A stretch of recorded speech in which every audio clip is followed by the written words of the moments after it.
वक्त आ गया है कि इमरान खान पर पार्लियामेंट में हमला किया जाए, उन्हें हुकूमत से निकाला जाए। बिलावल भुट्टो जरदारी ने वज़ीर आज़म इमरान खान के खिलाफ ऐलान जंग कर दिया। कहा कि अगर पंजाब वाले पीपल्स पार्टी के साथ हैं तो इमरान खान को छुपने की जगह भी नहीं मिलेगी। बहुत झूठ सुन चुके, अब नहीं सुनेंगे। करप्शन करप्शन का कहकर आवाम के कान पका दिए। ट्रांसपेरेंसी इंटरनेशनल कह रही है जितनी करप्शन इमरान खान के दौर में हुई मुल्क की तारीख में कभी नहीं हुई।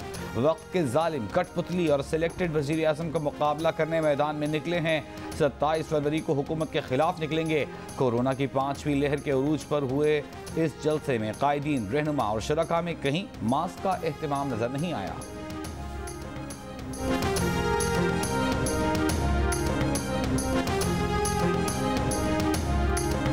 विफाकी वजीर शाह महमूद कुरैशी के यूसुफ रजा गिलानी पर ताक कर निशाने। कहा माना कि सेनेट इजलास का एजेंडा रात 12 बजे मिला, लेकिन 5 घंटे लगते हैं मुल्तान से इस्लामाबाद सेनेट की दहलीज तक पहुंचने में। अगर वो जाना चाहते तो जा सकते थे, फिर भी हम उनके शुक्रगुजार हैं। उन्होंने जो किया ठीक किया। जिस तरीके से यूसुफ रजा गिलानी मुंतखब हुए उसके भी हम राजदार हैं। उम्मीद है जैसे स्टेट बैंक बिल पर हमारा साथ दिया, उम्मीद है वैसे ही जनूबी पंजाब सूबे पर भी साथ देंगे। शाह महमूद कुरैशी की पार्टी कारकुनों और मुकामी रहनुमाओं के साथ इस पुरहुजूम प्रेस कॉन्फ्रेंस में कम लोग ही मास्क लगाए नजर आए। अक्सरियत ने नजरअंदाज किया।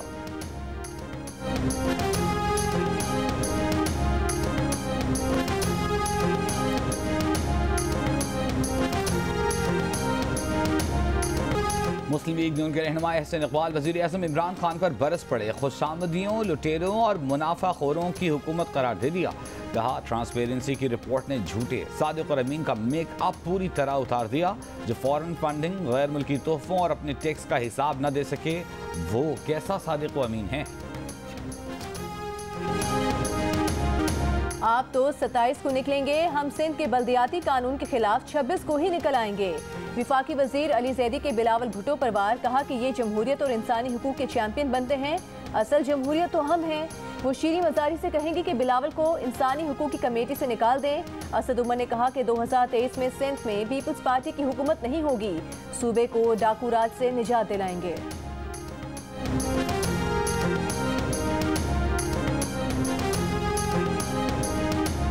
वक्त माफियाज, कार्टल्स, इवन इंडिविजुअल्स हुकूमत से मजबूत हैं। अगर आपने मोरूसी सियासत को निकालना है, अगर आपने कारोबारी सियासतदानों को निकालना है, अगर आपने एफिशिएंट कैबिनेट को बनाना है, अगर आपने प्रोफेशनल लोगों को कैबिनेट के अंदर लेना है, तो इसका वाहिद इलाज प्रेसिडेंशियल सिस्टम है।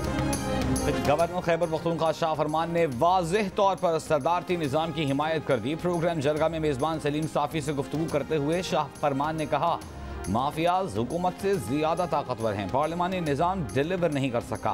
मुल्की मसाइल का वाहिद हल सदारती निज़ाम ही है।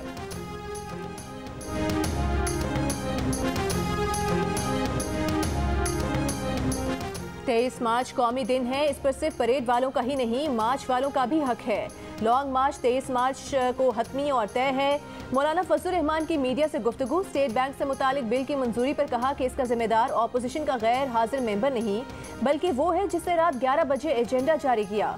सदारती तर्ज हुकूमत डिक्टेटरशिप का नाम है, कौम को हमेशा तजुर्बात से ना गुजारा जाए।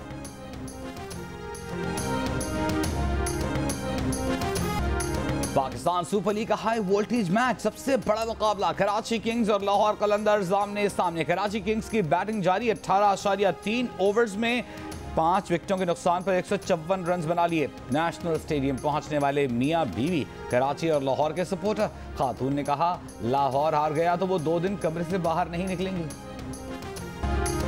पाकिस्तान सुपर लीग में इस्लामाबाद यूनाइटेड ने पेशावर ज़ल्मी को 9 विकेट से हरा दिया। एलेक्स हिल्स ने 82 और पॉल स्टर्लिंग ने 57 रन बनाए। 169 रन का हदफ 16वें ओवर में हासिल कर लिया। पेशावर ज़ल्मी के कप्तान वहाब रियाज बॉलिंग के दौरान गलत स्टेप पड़ने से गिर पड़े। पेशावर ज़ल्मी के शरफेन रदरफोर्ड के 70 रन भी टीम के काम नहीं आए।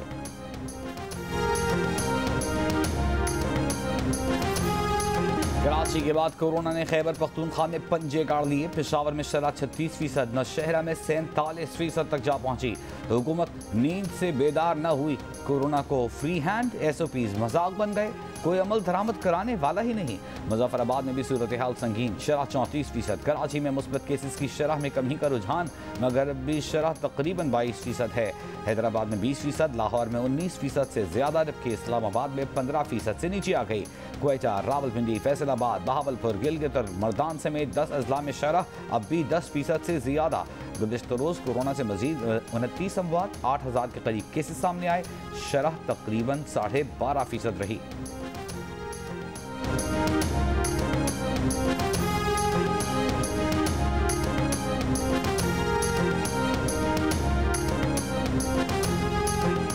लाहौर की बेशतर फार्मेसीज पर बुखार से बचाव की दवा फिर गायब, मरीज परेशान, तीमारदार दर फिरने लगे।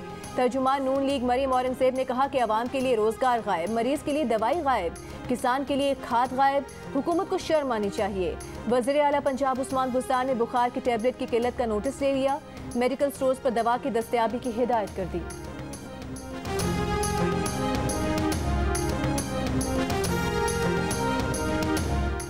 शरखपुर में 7 साल की बच्ची के अगवा और कत्ल का मुलजिम गिरफ्तार। DPO शेखपुरा के मुताबिक मुलजिम ने ज्यादती की नाकाम कोशिश पर बच्ची के दुपट्टे से गला घोंट दिया, बच्ची की लाश दरख्त से लटका दी। मुलजिम मुकदमे का गवाह बनकर बच्ची की तलाश भी करता रहा। लाहौर में 20 साल की घरेलू मुलाजमा की पुरस्कार मौत, सर्वेंट क्वार्टर से फंदा लगी लाश मिली। घर वालों का खुदकुशी मानने से इनकार, वाक़े को कत्ल करार दे दिया। पुलिस ने मुकदमा दर्ज करके तफ्तीश शुरू कर दी। 54% पाकिस्तानियों का 1 या 2 माह में महंगाई में कमी आने के वज़ीर आज़म के बयान पर यकीन करने से इनकार। 15% ने मुकम्मल भरोसा करने का कहा। मुआशी बहरान से निकलने के दावे पर भी हर 10 में से 6 पाकिस्तानी यानी 56% पाकिस्तानियों को एतबार नहीं।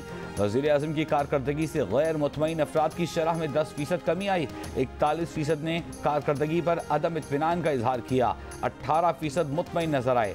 पल्स कंसल्टेंट के नए सर्वे में वज़ीर आज़म की कारकर्दगी से सबसे ज्यादा मुतमईन अफराद की शरह खैबर पख्तूनख्वा में 29% नजर आई।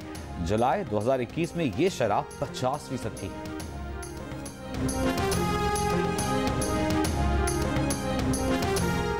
बलूचिस्तान में 3 माह पहले साबिक वज़ीर आला जाम कमाल की हुकूमत के खात्मे के लिए मौजूदा वज़ीर आला अब्दुल कुद्दूस बजिंजो और अपोजिशन जमातों के दरमियान मुआहदे का इंकशाफ। BNP के रहनुमा सना बलोच ने पिंडोरा बॉक्स खोल दिया, मुआहदा सामने लाने का मुतालबा कर दिया।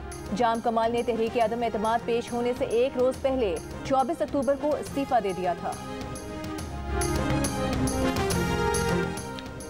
सिंध हुकूमत के बल्दियाती कानून के खिलाफ पाक सरजमीन पार्टी का कराची में एहतजाजी मुजाहिरा। मुस्तफ़ा कमाल का मुतालिबात माने जाने तक मुजाहिरे की जगह पर धरना दिए रखने का ऐलान। कहा जब तक हुक्मरान बात नहीं मानेंगे यहीं रहेंगे, वो अकेले भी रह गए तो यहीं बैठे रहेंगे। वज़ीर आला हाउस जाने का इरादा मुअख्खर कर दिया। इख्तियारात और वसाइल निकाल कर गली महल्लों के मुंतखब नुमाइंदों तक पहुँचने चाहिए। सिर्फ इदारे नहीं, वसाइल भी चाहिए। कोरोना की 5वीं लहर के उरूज पर हुए इस जलसे में भी कायदीन, रहनुमा और शुरका में कहीं मास्क का एहतमाम नजर नहीं आया।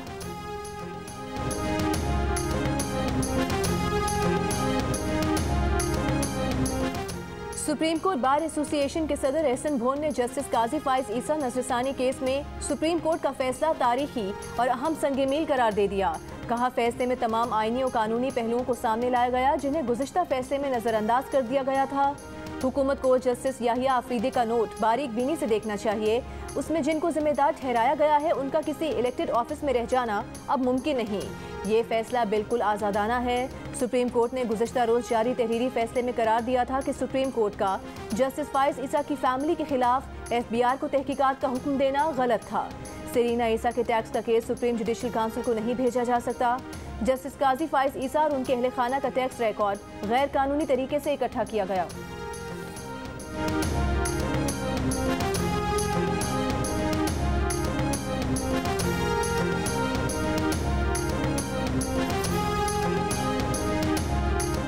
अदलिया को आलमी रैंकिंग में अपनी तेजी से गिरती साख का जायजा लेने की जरूरत है, फवाद चौधरी का मशवरा।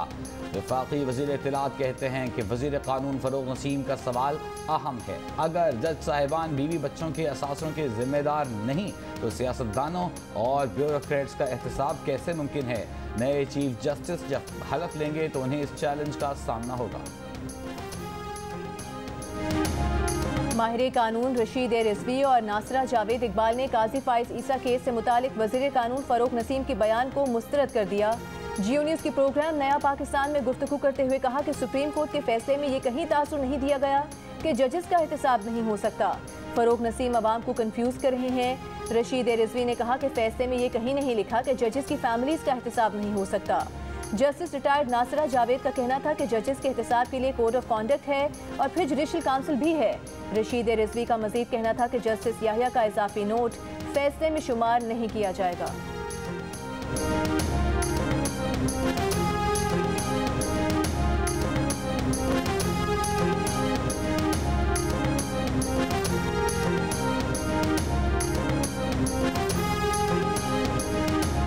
रहनुमा पीटीआई जहांगीर खान तरीन ने कहा है कि ताहयात नाअहली केस से उनका कोई ताल्लुक नहीं। नाअहली को सुप्रीम कोर्ट बार ने आज खुद दायर किया है। वो ना केस में फरीक हैं ना बार काउंसिल ने उनसे कोई मशवरा किया। सांगड़ की मुकामी अदालत ने जाली चेक देने के मुकदमे में पीटीआई के रुकने सिंध असेंबली देवान सचानंद के वारंट गिरफ्तारी जारी कर दिए। अदालत ने एसएसपी सांगड़ को हुक्म दिया कि एमपीए देवान सचानंद को गिरफ्तार करके आइंदा पेशी पर अदालत के रूबरू पेश किया जाए। जिला सांगड़ के मुकामी ताजिर ने सचानंद के खिलाफ सांगड़ की अदालत में अदायगी न करने और जाली चेक देने से मुतालिक मुकदमा दायर किए हैं।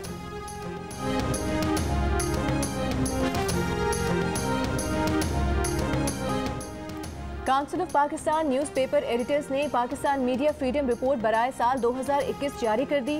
रिपोर्ट के मुताबिक गुज़िश्ता साल आज़ादी सहाफ़त की सूरत हाल गुज़िश्ता 2 बरसों के मुकाबले में मज़ीद अबतर रही।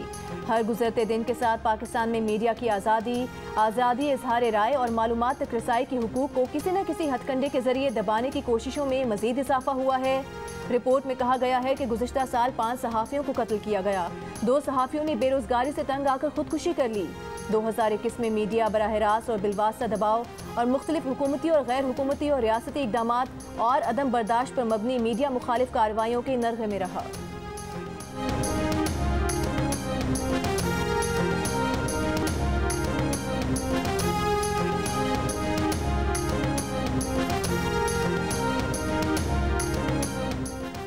Chairman board of investment Azfar Ehsan का कहना है कि वज़ीर आज़म के दौरे चीन में बाज़ MOUs पर दस्तखत किए जाएंगे। बराह रास्त सरमायाकारी के मामलात पर भी बात होगी।